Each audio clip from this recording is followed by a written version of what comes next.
This video is brought to you by Global Men's Wellness, your 24/7 AI health expert. No copays, waiting rooms, or awkward conversations. Just real answers whenever you need them. Visit globalmenswellness.com to try it free and get your own on-demand concierge-level wellness expert today. All right, welcome back everyone to the 21st Century Man podcast. Today we're going to be taking a deep dive into, well, what I think is one of the most defining aspects of being a man, at least in the traditional sense, fatherhood. We're going to be cracking open chapter 75, same book, The 21st Century Man, and this chapter is aptly titled Fatherhood. And, just to give you guys a roadmap, we're going to be pulling wisdom, as always, from our guide, the medical writer, Armand Bra. So let's just jump right in. Yeah, and I think one of the most impactful things that Brat does right off the bat is he really kind of reframes, what it means to be a successful man. Okay. And it kind of starts off with this quote from Robert Duvall, the actor, and he says, "Not every successful man is a good father, but every good father is a successful man." And, right away it kind of just hits you. Yep. We're not talking about just, being able to change a diaper. We're talking about like a fundamental aspect of a man's character. Right. And how he kind of views his own success and achievement. And, it really kind of makes you think, what is success? Yeah. How do you define that? Exactly. And it's really neat how he, right off the bat, kind of establishes like fatherhood is not some static thing. Like you become a father and that's it. Right. He kind of makes it very clear that this is an evolving, experience. Yeah. This is something that is lifelong. It morphs, it changes, it continues until, the father's death. Right. And so just to kind of unpack that a little bit, like the awe or maybe terror that you experience, when you hold your newborn child for the first time, that's just the beginning. Yeah. That is just the overture to this giant symphony of life, right? Yeah. And then the symphony continues with the first steps, the school plays, teenage angst, all the way to hopefully, being able to see your children succeed as adults. Yep. And just this constant becoming. It's not like, as I said, you put on a hat and suddenly you're a father. It's really ingrained into your identity. And that, I think, is one of the most crucial things for the listener to consider. Yeah. That this is not something that's just ephemeral. Yeah. Like it's a fundamental part of who you become. Right.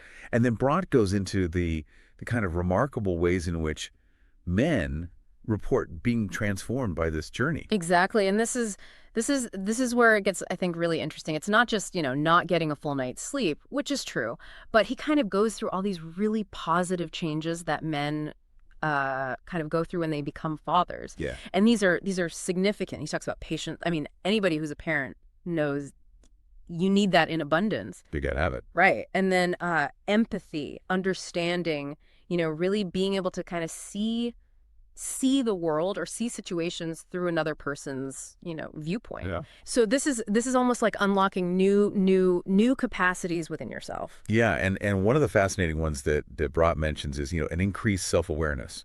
Okay. Where, fathers start to become aware of their own strengths and weaknesses, perhaps more acutely than they ever were before. Right. And this kind of recognition can breed a greater tolerance, not only in themselves and their own flaws, but also, in their children, in everyone. Right. So it's kind of interesting, has fatherhood kind of opened up new aspects of your own character that you maybe hadn't really considered? It really has. And, talk about flexibility, right? Because kids are the kings and queens of curveballs. Right.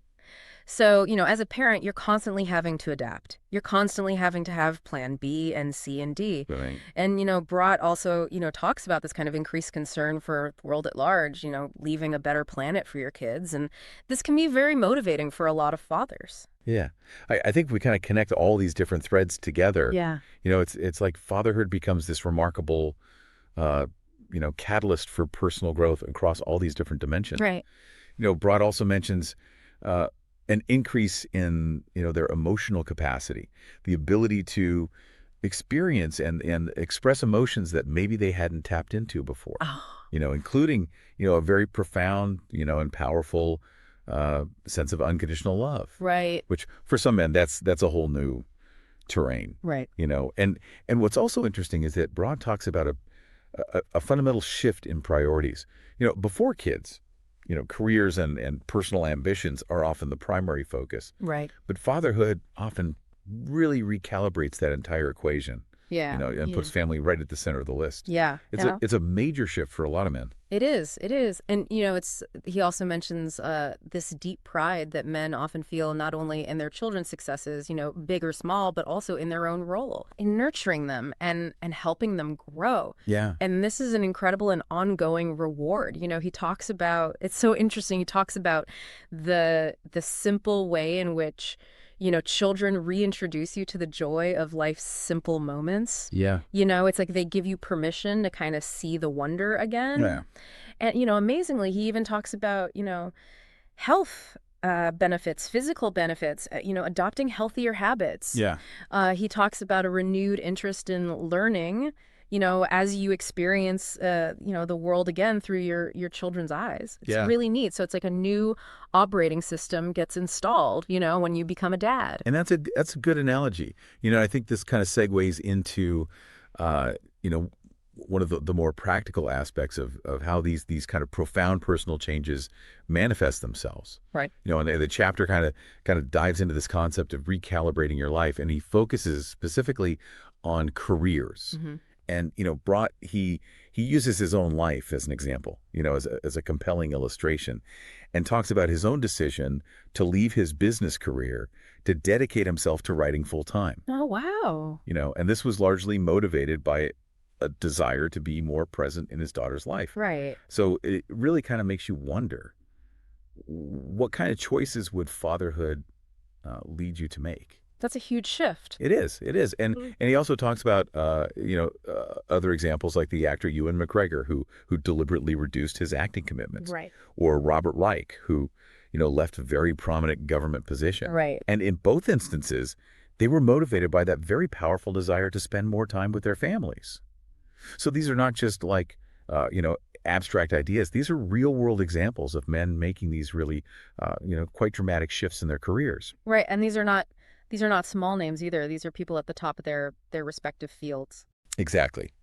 Yeah. But while these are kind of high profile examples of these very dramatic career shifts, Bra is very wise in acknowledging that these kind of radical changes are not always feasible. Right. They're certainly not always desirable for everyone. Right. And he uses a more down to earth example of a postal worker who adjusted his work schedule to better suit his son's needs. Okay.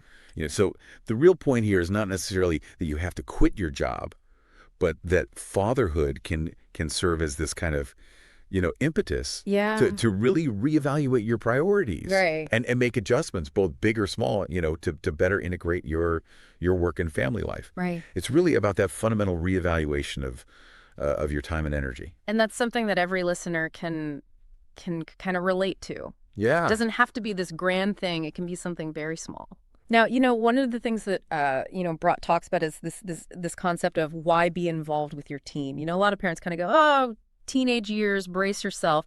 But it's interesting how he really stresses the importance of being involved during this crucial period. Yeah, and he outlines several really compelling advantages. Okay. For example, there's research to suggest that teenagers with involved fathers, they're less likely to engage in early sexual activity. Really? Yeah. Yeah, he gives the example that, girls who feel closer to their biological fathers, they tend to delay their first sexual experience, and they also tend to have fewer partners. Oh. So that's kind of a direct correlation Wow. to that protective influence that a father can have. Okay. So, that's kind of a direct segue to the next benefit that he brings up, and that's this greater autonomy and independence. Yep. Bra observes that fathers kind of encourage their teenagers' independence more readily than mothers might. Yeah. And I think that's so crucial, right? It's that gentle push, right, to self-reliance. Right. Encouraging them to explore, to figure things out on their own. Yeah. This is so valuable as they're kind of making that transition to adulthood. And then there's also, the very strong connection to success later in life. Okay. The research done by T.E. Smith, which linked paternal praise to higher educational aspirations, John Snary, who found that strong father-child relationships are predictive of greater academic and career success, Yeah. for both sons and daughters, really underscores the long-term impact of an engaged father. Yeah. It's really about laying that foundation for their future achievements. And that's really important for listeners to realize, is that your involvement as a father is not just about the here and now. Right. It's about setting them up, for future success. Absolutely. Now, Bra also talks about this really important topic, about fathers helping their children develop a more secure gender identity. Right. And so can you kind of unpack this a little bit? Why is this so important? Yeah. Well, Broad explains that when fathers demonstrate, warmth and affection, boys develop a healthier and more confident sense of their own masculinity. Right. And girls, in turn, develop a more secure sense of their femininity. Okay. And conversely, he cites Neil Coulter's research that boys who have very limited contact with their fathers may actually develop kind of unhealthy dependence on their mothers, which can lead to anxieties about their own masculinity later in life. Okay. He even points out that a disproportionately high percentage of boys in prison or involved in gang activity lack fathers. Wow. So these are kind of stark, reminders of just how fundamental a father's presence can be in a child's developing sense of self. Wow, that's really powerful. So, we can really see how just crucial and vital it is for a father to be present in a child's life, and that leads us to the next point, which is mental and physical health, right? Absolutely. Yeah. And Brott, he emphasizes that the more positively involved fathers are, the better their children tend to feel about themselves overall. Right. Teenagers who report having good relationships with their fathers, and this is regardless of whether they live with their fathers or not. Right. They're less likely to experience, emotional and psychological difficulties, Sure. and they tend to have better physical health. Wow. He gives these concrete examples, like adolescent girls who are actively involved in sports. They're less likely to drop out of school, to experience teenage pregnancy, or to develop eating disorders. Wow. So these are not just, isolated incidents. They really point to a larger trend. And that really leads us to the point about fewer behavioral problems. Yeah. And Marcia Carlson, who's a researcher at Princeton, her work found that there's a very strong connection between, a high level of paternal involvement and fewer behavioral issues among adolescents. Okay. Again, whether the child lives with the father or not. Right. And the statistic that Bront shares that adolescents who have less involved fathers are far more likely to have experimented with illegal drugs or alcohol. Right. Really kind of highlights this protective element Right. that a father can bring to a child's life. It's almost like a buffer against risky behavior, Exactly. And the connection that Brott makes to eating disorders, right? Girls with involved fathers are less likely to develop eating disorders. And it seems like a father's healthy attitude toward a daughter's weight and body image can have a really strong positive influence. Yeah. Especially in a world where there's so much, societal pressure to look a certain way. Absolutely. And what's fascinating here is the long-term impact on things like empathy. Brott mentioned several longitudinal studies that have shown that a father's level of involvement during a child's preschool years, is a very strong predictor of how compassionate and understanding those children will be as adults. Wow. So, that early engagement really lays the groundwork for their ability to connect with and understand the feelings of others later in life. That's a huge insight, that these little quote unquote little interactions, can really cast such a long shadow, in their development. Right. And then he goes on to talk about, how fathers can, engage in play and attention, and that this can lead to, better popularity, assertiveness, resilience, especially in daughters. Absolutely. Ross Park, who did research on successful women, consistently found that high levels of paternal support, intellectual stimulation, and clear expectations were a crucial ingredient in their success. Okay. And other studies have shown that regardless of gender, children who have warm and loving relationships with their fathers at the age of 5, They tend to have more enduring marriages. They themselves tend to be better parents, and they tend to have closer friendships as adults. Wow.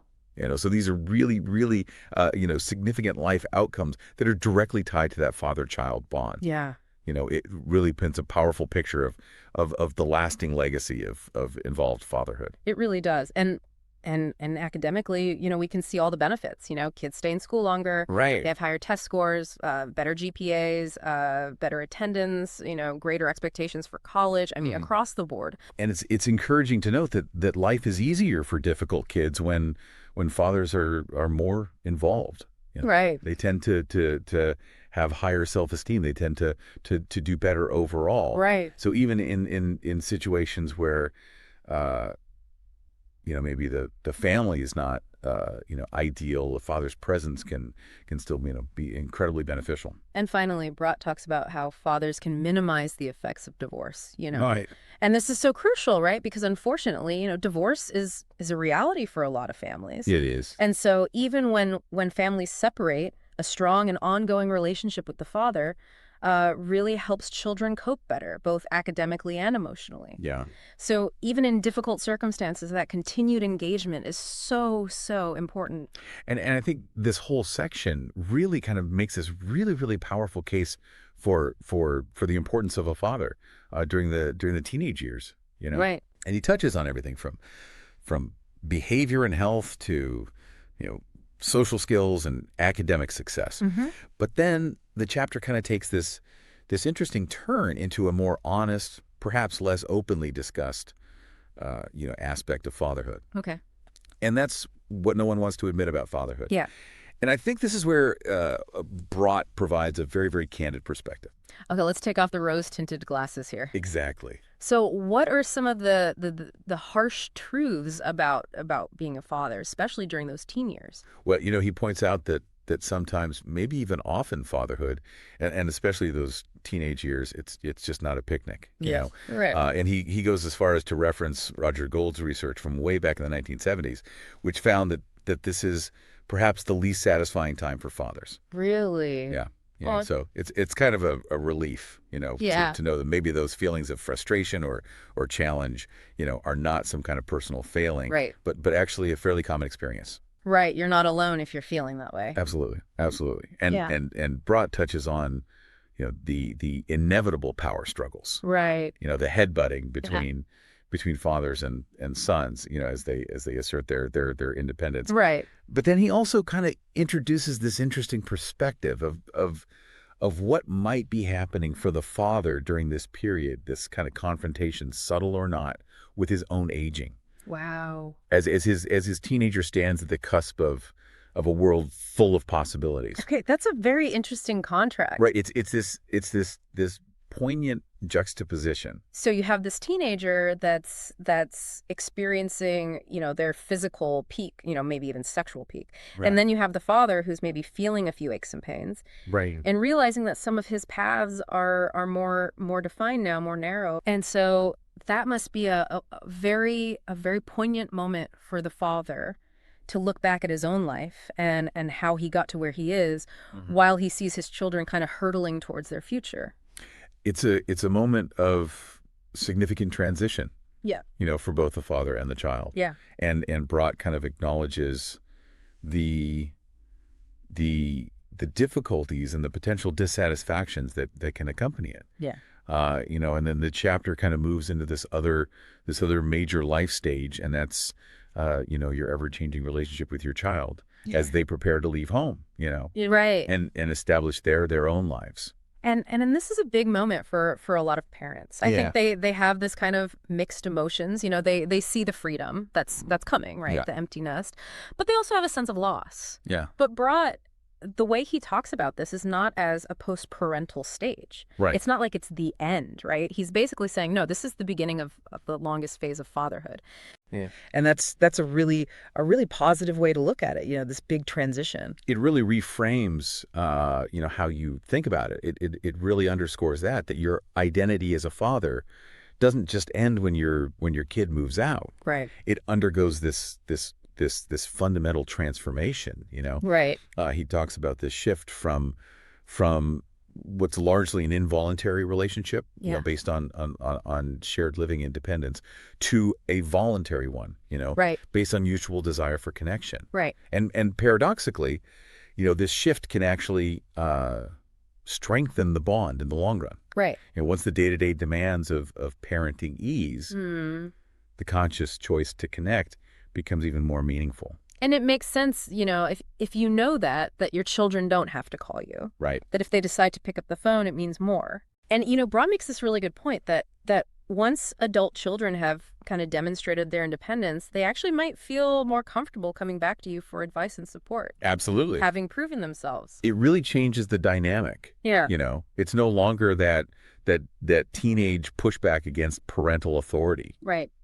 And Bra points out that this empty nest phase can also be a time to really rediscover and reinvest in your relationship with your partner. Right. Have that second honeymoon, Right. and also to reevaluate your own individual identity, now that the really intense daily responsibilities of active parenting have kind of lessened. Right. It's a time for redefining your role, both as a father and as a partner. And so how does a father stay involved, right? How does he do this, staying involved with your adult child in a way that respects their independence, but also, maintains the strong connection? Bra offers some really practical and quite thoughtful advice here. Okay. He talks about maintaining a healthy degree of distance. Yeah. Honoring their autonomy, but also always making sure that they know you're there. Right. If they need you. Mm-hmm. He talks about simple things like not being in a rush to sell the family home, keeping in touch on a regular basis, and this one's really important. Ask for advice. Okay. It's that subtle role reversal where you seek out their expertise. Right. And that can be really powerful in forging a new kind of connection. Right. Acknowledging their growth, their competence. I love that. That's really showing that you respect them. Right. And then he also talks about being a consultant rather than a fixer. Right. So your role is not to necessarily solve their problems, but to offer guidance when sought. You know? And really allowing them the space to face their challenges, to make their own mistakes, and to learn. Right. And Bra also stresses the importance of being consistently supportive rather than critical or judgmental. Right. Even if, maybe you don't necessarily agree with all their choices, Right. That unconditional support really becomes the foundation of this evolving relationship. So that's a key takeaway. Be supportive. Yeah. Be that person that they can rely on that's not going to judge them. Exactly. Now, what about this phenomenon of the boomerang generation? Yeah. When adult children come back home, and this is something that a lot of families in the 21st century face. It is. And Brat talks about this, the prevailing societal expectations, about when you move out, when you become independent. Right. And he talks about this social clock. Right. And the potential for added stress and tension when an adult child's circumstances don't align with that expected timeline. Right. So parents might initially be very happy to have their kid back, especially maybe if they're pursuing further education or something like that. Right. But the dynamic can get a lot more complex, if it happens later in life, Right. or it really disrupts their own plans, Right. for their retirement or a more independent, lifestyle. Right. So, open communication is really, really key in these kinds of situations. And he talks about research done by William Aquilino and Khalil Supple that highlights that parental satisfaction with adult children living at home, it's often tied to things like the child's employment status, Right. and whether they are a divorced parent returning with a grandchild. Right. So that can really change the dynamic if they're financially dependent. If there are grandchildren involved, that adds a whole other layer of complexity. Absolutely. Yeah. And it just underscores the need for really clear communication, well-defined expectations, Right. and mutual respect, when adult children return home, just to make that arrangement work, for all parties involved. And so, this can be a really sensitive area, when your child needs help as a fully independent adult. Right. So how does a father navigate this? How do they offer support without overstepping their bounds or undermining their child's autonomy? Yeah. Well, Brott offers some really, really wise, guidance in this area. Okay. First and foremost, he reminds us that fathers, we don't have to fix every problem, Right. that our adult children face, and it's perfectly acceptable to acknowledge their difficulties with empathy. Oh, right. Sometimes just a simple "that's too bad," can be incredibly supportive. Right. And crucially, he points out that our adult children may not even want, Right. our help or unsolicited advice. Right. And knowing when to step back is just as important as knowing when to step in. Yeah, exactly. He advises offering your perspective or advice once, if they ask, Right. and then letting it go.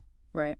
He really cautions against repeatedly offering unsolicited advice unless there's a real, crisis where your intervention is clearly needed and welcomed. So, that's a really key point is knowing when to step in and when to Take control of your health anytime, anywhere. Visit globalmenswellness.com and start your free trial today.